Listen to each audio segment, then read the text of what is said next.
மாற்றுத்திறனாளி ஒருத்தர் மாற்றுத்திறனாளிகளுக்காக கவுன்சிலரா பேச போறாருங்கிற அந்த மகிழ்ச்சியை வார்த்தைகளால் எங்களால் சொல்ல முடியாது. நகராட்சி உள்ளாட்சி சட்டத்துல மாற்றுத்திறனாளிகள் நிக்க முடியாதுன்னு ஒரு சட்டத்தில் அதை முதல்ல எடுத்தோம்.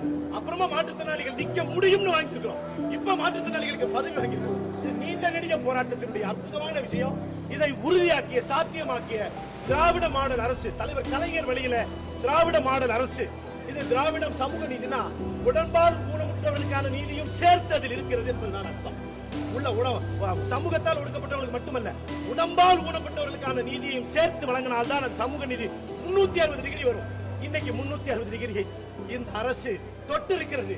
இது திராவிட மாடல் அரசுக்கும் சரி, மு.க. ஸ்டாலின் ஐயா அவர்களுக்கும் சரி, வரலாற்றில் தலைவர் கலைஞர் அவர்களுக்கும் சரி, வரலாற்றில் இன்னைக்கு எங்களுக்கு இந்த சந்தோஷத்துல பேச தெரிய முடியாம இருக்கலாம். ஆனால் இனி 50 ஆண்டு காலம் 100 ஆண்டு காலத்துக்கு இந்தியாவில் முதல் முறையாக மாற்றுத்திறனாளிகளுக்கான அரசியல் பிரதிநிதித்துவத்தை ஐநா சபை சொல்லி இருக்கக்கூடிய UN செக்ஷன் 29 சப்செக்ஷன் 2ல சொல்லி இருக்கக்கூடிய அந்த விஷயத்தை இன்னைக்கு உறுதியாக்கி உண்மையாக்கி இருக்கிறார் கலைஞருடைய மகன் ஸ்டாலின் சார் அவர்கள்.